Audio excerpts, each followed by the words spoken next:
Today, I'm going to go over some of the stuff that I've done with the CNC, some improvements, go over some pros, some cons, things you can do to help ease the process into using this machine. We'll go over the cart that I made a little bit as well, so stick around.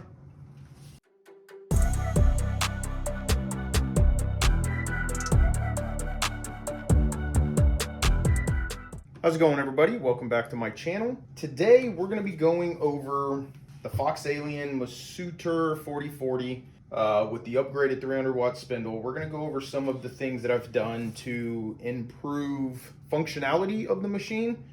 I've looked, there's very little content on YouTube as far as this machine goes.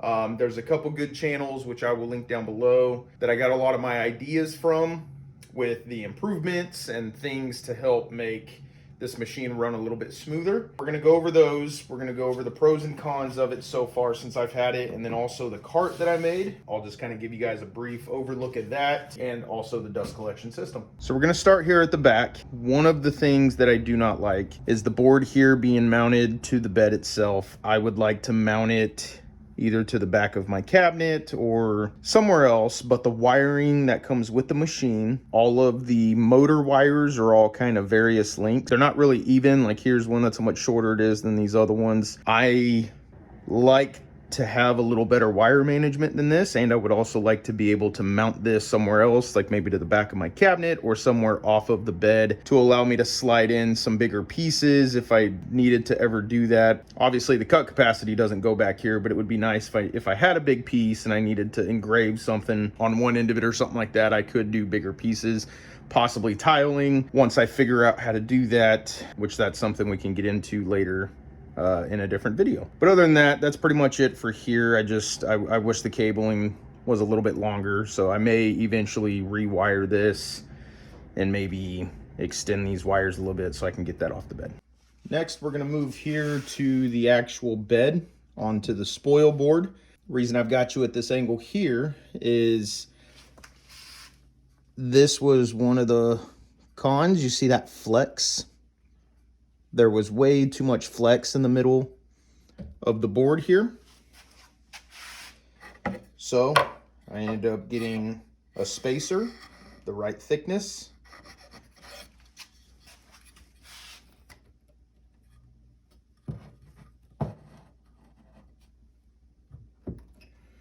Place that right in the middle there. That keeps my bed level and prevents any of that crazy unwanted flex in the spoil board. So this here was the original spoil board that came with the machine. So it has all the threaded inserts for hold downs. There wasn't really anything necessarily wrong with this board.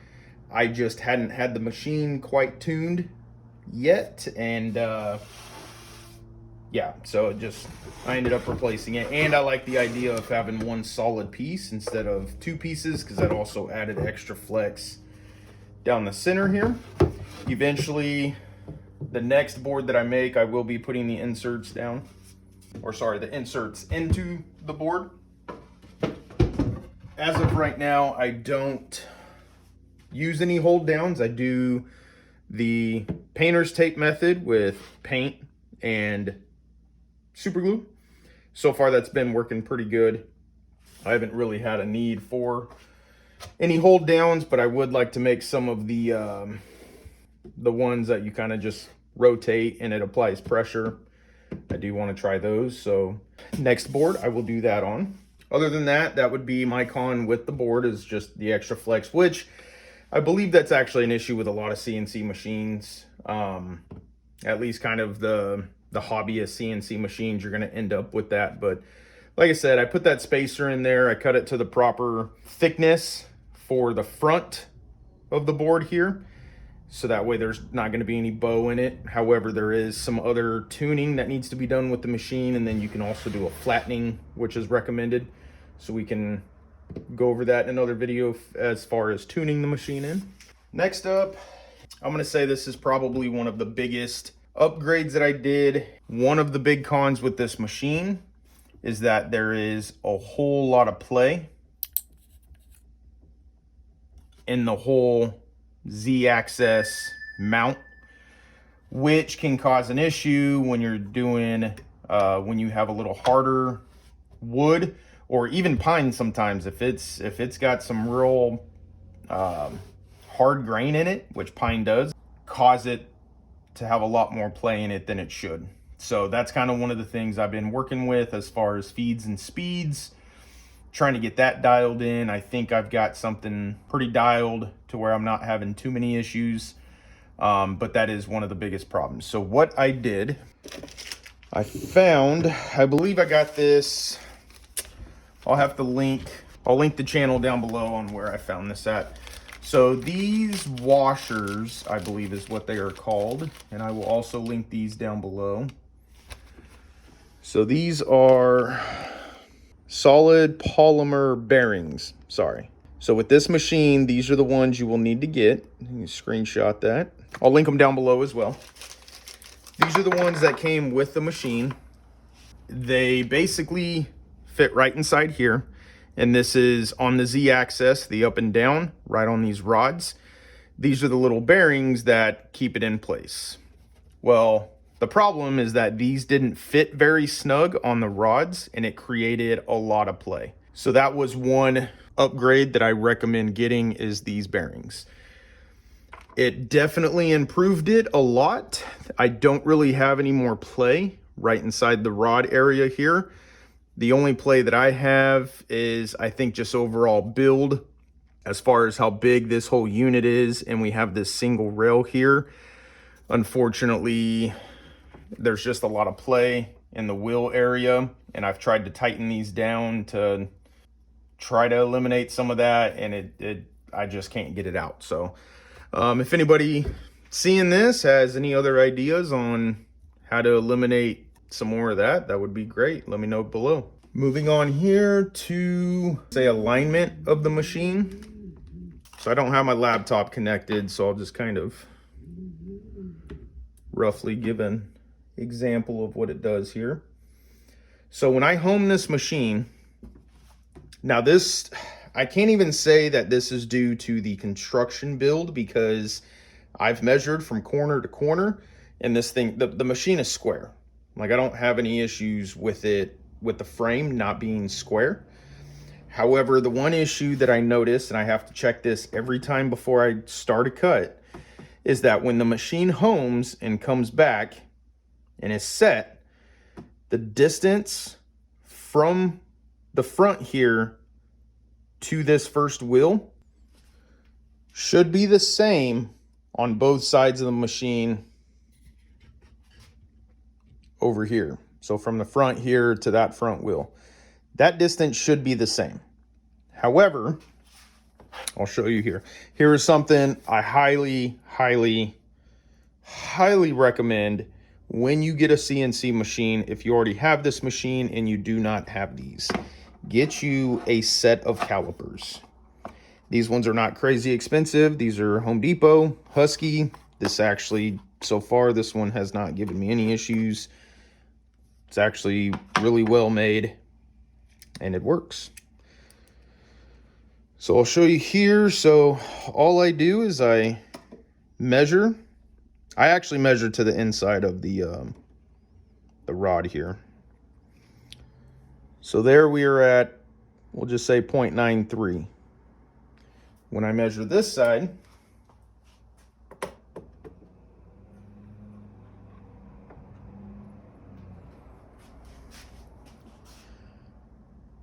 we're at 301.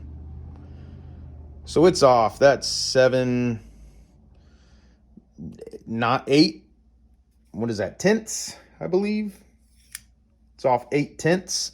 That's a lot. That is a huge difference. That means this rail right here is not perpendicular to the front edge of my piece. So when I put this piece on here square, this is not running perpendicular to that. So I have to come in here and grab this side and basically put it into place. When the machine's on, the motors stiffen up, and then I'm able to put that in place there. So right now, without the motor, so all of this comes at the same distance. So again, I stop that.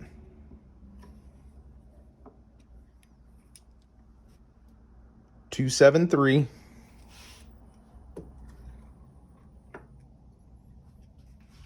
It's a little less that time, so 281. So it's still off quite a bit. Actually, no, that's about the same. So 8 9/10. So that's kind of an issue. I haven't spent a ton of time to address that yet. It seems to work when I just grab this side and I pull it in to make it even. However, I can almost guarantee that during my cuts, it teeters off. I haven't noticed really any issues in my cuts, so it's not something I've spent a ton of time on, but there's something, it's got to be something with the machining that is just causing this to be off a little bit. So one of these days I might dive into that a little bit more and figure out why it does that. Sticking with the motors, the X, Y, and the Z, no, the Z I don't have too much issue with. It's just this play and this whole housing here, that's the issue. One of the cons to this machine, these motors are not they're not that powerful. What I mean by that is during a cut, if your feeds and speeds are not set up properly, especially compared to the depth of your cut per pass. So each pass, you're gonna take off a little bit at a time. If you do not have that set properly, this machine will eventually get out of sync because the machine is cutting more than it can handle. And as it's moving, the system thinks, let's just say, for example, exaggerated, the system thinks it should be at 1 inch and it's only at like 3/4 because it's dragging. The motors are having to work so hard because it's cutting too deep that it eventually, your cuts, if you're not watching these, you'll come out and it'll just, it won't even look like what you're supposed to be cutting.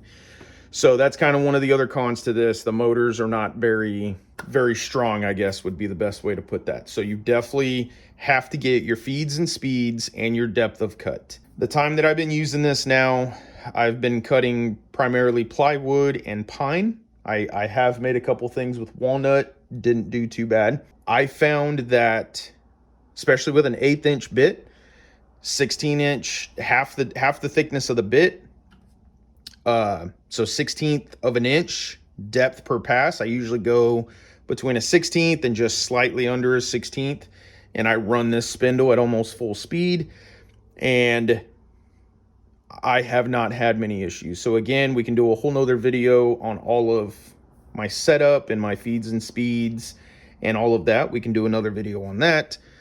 That is just one of the cons when you're first using this machine. You definitely have to get those in, and you want to watch out for that because this will get off and it will screw up your cuts. I had it happen a couple times, but since I have figured it out, it's been working okay. One of the things I would add, obviously this is your hobbyist machine. It does pretty well for what I need it to do. One of the other reasons I went with this machine is because the cut capacity for the price point. So most other CNC machines, desktop CNCs that have a similar cut capacity, they cost over $1,000. So a lot of the cheaper machines, even ones that cost around the same, they have a smaller surface area. So that was kind of another reason why I wanted this one, was because it had a little bigger cut capacity. Now it looks like it can do a lot bigger than it actually can. If you have this machine, you already know you get, I think it's around 14 3/4 depth and 15, I think it's a little over 15 3/4 wide is your cutting surface. I, however, have cut 1 inch off of that on my Z. Did I get that right? This is the Z, right? Yes. So across my Z axis here, I have cut 1 inch off of that because here's another upgrade that I did. The dust boot. This thing, is absolutely amazing. I highly recommend getting a dust boot. I will explain the cons to this as well with this machine and what I have done to, I guess, kind of mitigate those issues. However, without a dust boot, it's an absolute mess. So I got this one. This is the Genmitsu. Again, I will link this down below, the CNC router dust shoe. And for this spindle with this machine, if you have the 300 watt spindle, it is the dust boot for the 52 millimeter motor or spindle. So with this dust boot, one of the things that I quickly found out is that back to the motors not being strong enough and your machine getting thrown off, the bristles on this dust boot, once you, like if you're cutting all the way through something and these bristles start making contact with the wood and moving with it, smaller designs is where I found to be the issue. I had some bigger cutouts, which I believe was one of the first things that I used this dust boot on. And it seemed to work great. I don't think I had any issues with it, but then I've tried to cut some smaller things. And as that machine is doing small turns and cuts in a smaller area, these bristles are way too stiff for this machine. Yes, that is right. These bristles will cause this machine, it'll allow it to not press down all the way, or it will cause it to throw itself off as it goes to turn a corner, because the motors are not strong enough to handle the pressure that the bristles are putting on your piece. If that makes sense. If that does not, if you need me to explain that more, let me know down below. But that is absolutely one of the cons to this. So I ended up just cutting the bristles off pretty much all the way down. Don't necessarily need them as long as you still have this smaller hole. It does a pretty good job at still collecting the dust. So I haven't had any issues. With that, you can see the inside here is all chewed up because I used it with a bigger bit that I had. I think I was flattening a piece and the bristles started to get in the way. I came out here and the machine was stuck and this was all torn apart and my bit was jammed. So yeah, definitely want to watch out for that. I do highly recommend this dust boot. It's not anything, there's no defect in the dust boot. It's just, unfortunately, that's one of the things with these motors. They're just not quite strong enough to handle that. The dust boot does also come with these longer bristles. It comes with a second piece. The one that I had, I think they were about that long. But they were just, because there's a little bit of rigidity to those bristles, and unfortunately the machine, if it's plunging down, it will cause it to press upward and not plunge down all the way. So just one of the other cons, but highly recommend getting the dust boot. So we're almost there. One of the last little things is my dust collection here. I was trying to figure out a way to do this, pretty much do it as cheap as possible. This is what I came up with.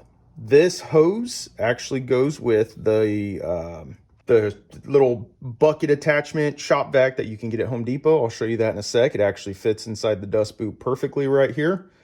And then I basically just pieced together a contraption here with some PVC pipe and some 90s.